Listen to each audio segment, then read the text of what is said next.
This has to be one of the absolute most insane moments ever. Failing upward?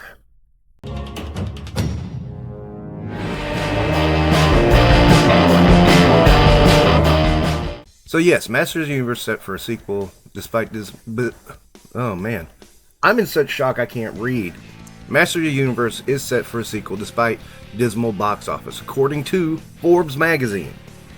What the fuck? This did horrendous. This is not about if it's a good movie or not. Let me get that out of the way up front. This is about what the hell is going on. Okay, there is an AI summary which I will ignore because Google AI thinks Sean Connery played the Grail Knight in Indiana Jones and the Last Crusade. So that's all I need to know about Google AI.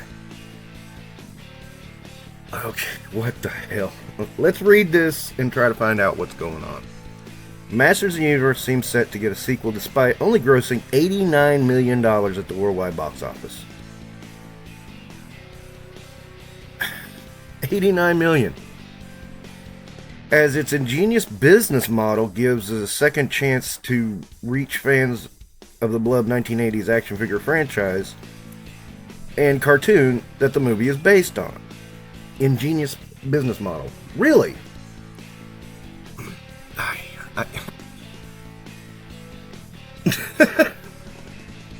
Okay. Were the shills correct on this? I mean, are they really thinking they're going to get the money back in streaming? Because I have news for them. I already have Prime. And, you know, the way I use it is to get free shipping on all my orders from Amazon. Okay, so, oh my god. He-Man, the movie's protagonist, played on screen by Nicholas Gelazine, I can never pronounce his name, is famous for his rousing battle cry, "I have the power." But his performance in theaters has been far from punchy. Boy, they're trying to butter up the language in this, aren't they? Masters of the Universe failed to muscle its way up to the top of the charts. I'm sorry, the attempts at pithy wording is like, it's just so stupid, it's so funny. When it debuted at the end of the first week of June, to a domestic haul of 29 million. It finished second place, resoundingly behind the low-budget Scary Movie reboot, which grossed a massive 54.3 million and cost a lot less to do. Sorry movie. That's what we need, is a sorry movie. No, they'll base it off the Parker Brothers game, and oh shit, that'll bring Hasbro in. Backrooms and Obsession, two other no-frills horror films, weren't far behind Masters of the Universe, with takings of 26 million and 27 million respectively. They went to strength, follow the weekend, whereas He-Man's movie lost more of its punching power, slipping to 5th in the rankings, only 8.9 million in ticket sales.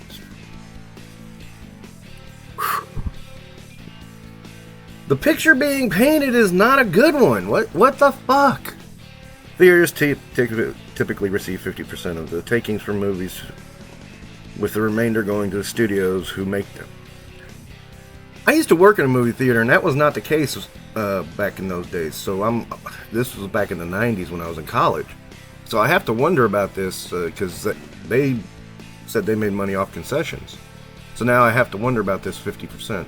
I mean, was it always that way and the boss was lying? Could be.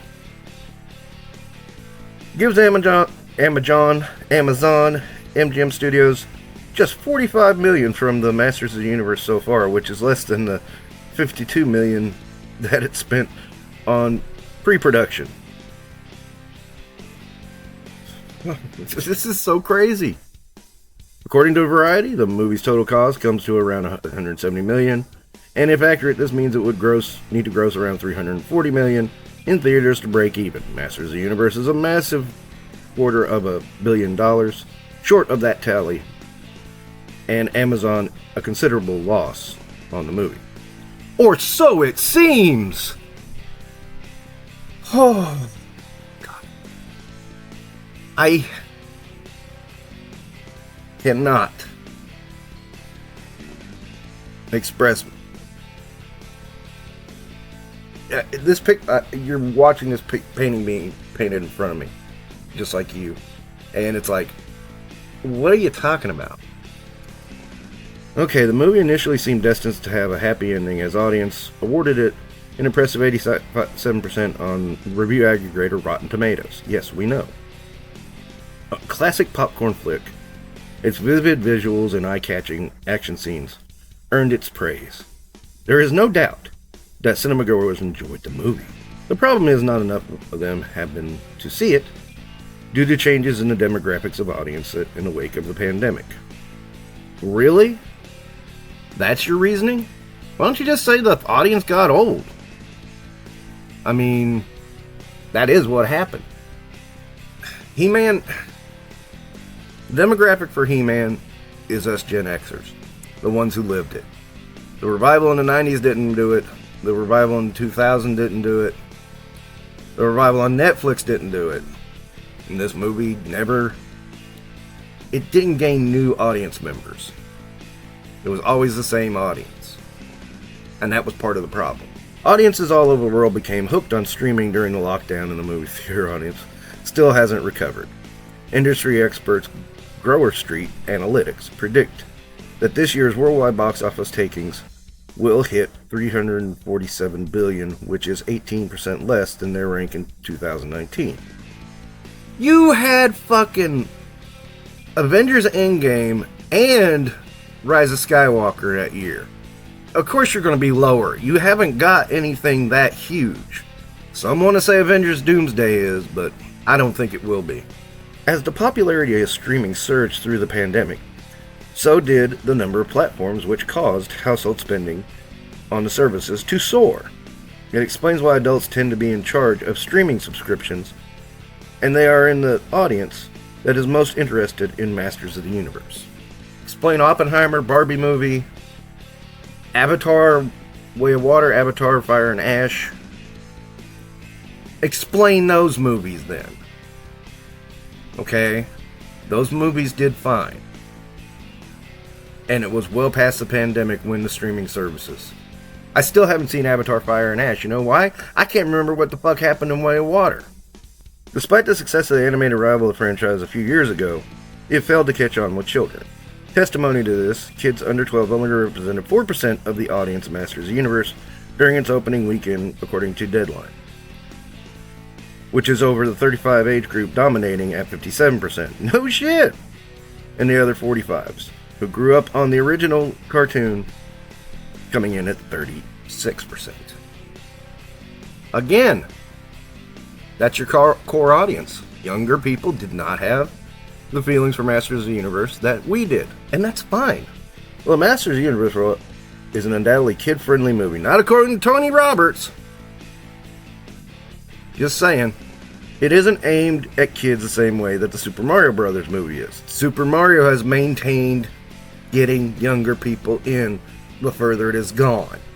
That is one thing it has done well. Super Mario still has us, because we remember it, but it kept grabbing kids' attention. And the Minecraft movie. I meant to bring up Minecraft movie. Again, that's one that kept people's attention. Adult and kids. I thought the movie was stupid, but, I can see where the audience is there. These movies succeeded in part to their parents taking young children to see them. A trip to the movie that still seems as an effective way to keep youngins occupied, whereas horror movies appeal strongly to couples. I do not understand what's trying to be said there, unless they're trying to say Backrooms is a success with couples. So are they saying the couples are going to Backrooms while the kids are, Toy Story? I don't know. This doesn't... What I'm saying is, this is corporate bullshit talk. You can already tell. It reflects comments that the Hollywood luminary, Michael Eisner, told me in an interview in the Daily Mail 3 years ago. Your children are not going to want to date whilst you are sitting in the other room, he said. They're going to want to take a date to the movies. Movies in movie theaters are inexpensive entertainment. No, they were. So concerts are not going away, and movies are not going away. Both of those are too pricey now. Huh. This is a drudge to get through. Oh my god. Okay. It may seem like Masters of the Universe is evidence to the contrary, but that's far from the case. As even in the heydays of cinema, there were movies which were critics' darlings but bombed at the box office. The Thing. They Live. Amazon currently doesn't seem deterred by this performance. In fact, there could be more to come if the movie sets up a sequel by introducing He-Man's long-lost twin sister, Princess Adora, better known as She-Ra. An Amazonian-esque character starred in her own cartoon in the 80s, and it appears she could be in for one more time in the silver screen. Is She-Ra ever on the silver screen? In live action? I don't think so. When asked about the character in a recent interview with comicbook.com, Masters of the Universe director Travis Knight said, "This movie stands on its own 2 feet. It tells a story from beginning to end. I think it will be a satisfying conclusion, and yet, there is a world that exists outside the frame of the film. There's a good reason why he may get us a chance to go show fans more of the world on the silver screen." The biggest hint that the business model behind the movie came to a recent statement from Amazon MGM Studios domestic distribution chief Kevin Wilson when he opened. "The weekend represents a very solid start to the Masters of the Universe, and the passionate, multi-generational audience response we're seeing around the world has been fantastic," said Wilson. Travis Knight and the entire cast of the filmmaking team have delivered something truly special, and this opening is exactly kind of critical first moment that validates our holistic distribution strategy, building awareness and engagement that will carry on beyond the theatrical window. He was hinting the film's second life on Amazon Prime Video streaming platform after its theatrical run came to a close. In a bid to build a streaming giant, Amazon is ensuring that key genres are covered with exclusive content. Buying MGM gave it the rights to renewed spy thriller James Bond, while action adventures are covered by a big-budget reboot of Thomas Crown Affair. The acclaimed Project Hail Mary is Amazon's sci-fi spectacular. The Sheep Detectives is a mystery comedy that kids and American author Dan Winslow novella Crime 101, and detective drama with Chris Hemsworth, Mark Ruffalo, Halle Berry in the lead roles. Master of the Universe aimed at adults seeking nostalgia for the 80s, and there's no doubt that it excels in that area. Okay, it still doesn't justify a sequel and you've lost a shit ton of money. Each of these pictures contributes to the platform's overall variety, so even they can take a loss in theaters individually. Together, this exclusive original content helps drive subscribers to Prime Video.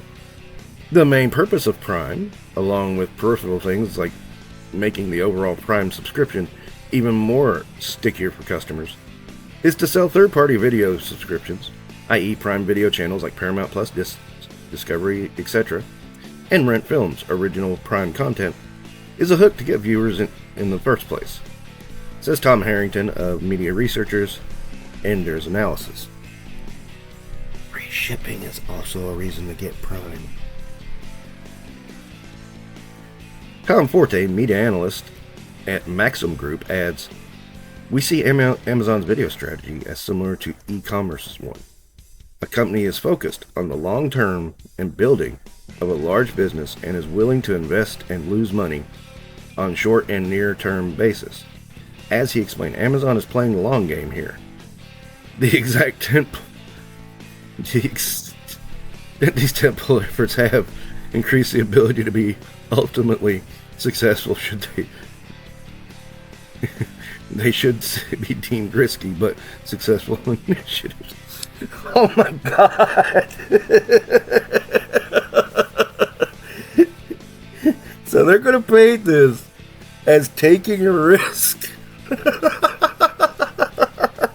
Amazon, the most risk-averse company ever, because they're the most corporate company ever, are going to frame this as taking a risk.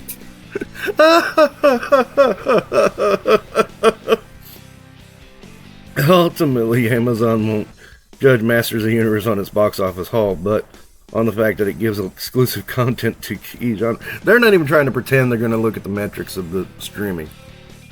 This movie is a hit with fans, so it has significant power to drive streaming subscriptions. Oh, there it is. They finally said it. Putting it on Prime Video will bring it to the attention of an older audience, which is ideal and are most likely to be interested in it. Okay, so the shills were kind of right. They think they're going to make money on subscriptions. Well, that's going to depend on how it does. I mean, oh dear Lord, this is so bad. Subscribers don't pay to watch specific movies, and instead get access to all of them, along with other content, on Amazon Prime. This makes it difficult to say how much streaming revenue, and therefore profit, is generated by individual movies, so even Amazon may never know the Master of the Universe makes profit or loss. And it is perfectly happy with that. We don't know if it made money or not. We're just gonna sit here and just be like, pretend it's okay. The movie plugs into a crucial gap in its content slate and stands as a good chance of attracting subscribers to the as a fan favorite. Oh my God. Okay, so we got it. Okay, corporate speak. Okay. Oh my Lord. In short, although Masters of the Universe plays in theaters, it isn't really made for them. No, okay. What have we been hearing for the last year? I gotta see it in the theater. You gotta see Tron Ares in the theater. No matter what, man, you gotta go see it in the theater.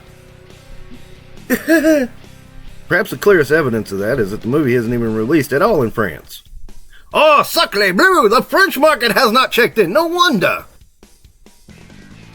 The reason for this is that country has strict laws that require Amazon to wait 17 months after releasing a movie theatrically before show it on streaming. By that time, Masters of the Universe will be old news, and a sequel may already be well in production, so Amazon doesn't want French subscribers to have to wait that long. So are they just going to put it straight to streaming in France?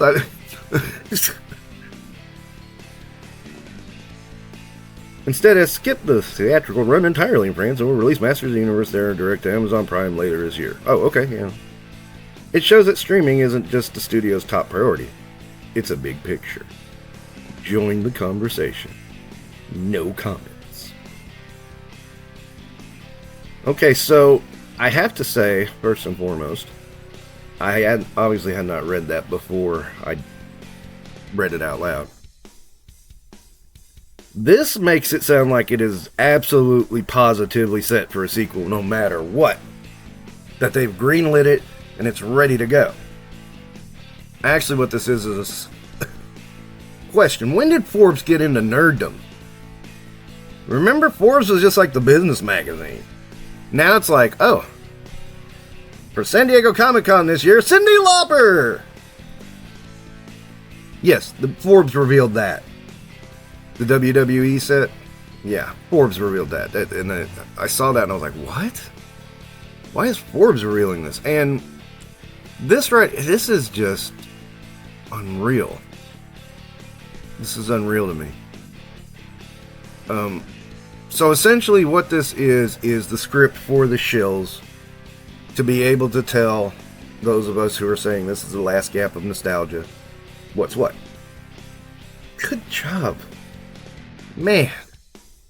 So, unlike what the article's headline says, it's not actually greenlit yet. So, yeah. Misleading headline and an opinion piece. That's what we got here. And an opinion piece that's just... give me a break. Oh, my Lord. Okay, Forbes. Sure. Is Forbes becoming the Mary Sue? Seriously. Alright. I'll wrap it up there. I mean, you got the article. Thanks for watching. Don't forget, like, subscribe, comment, all that shit. Take care, guys. This was a funny one.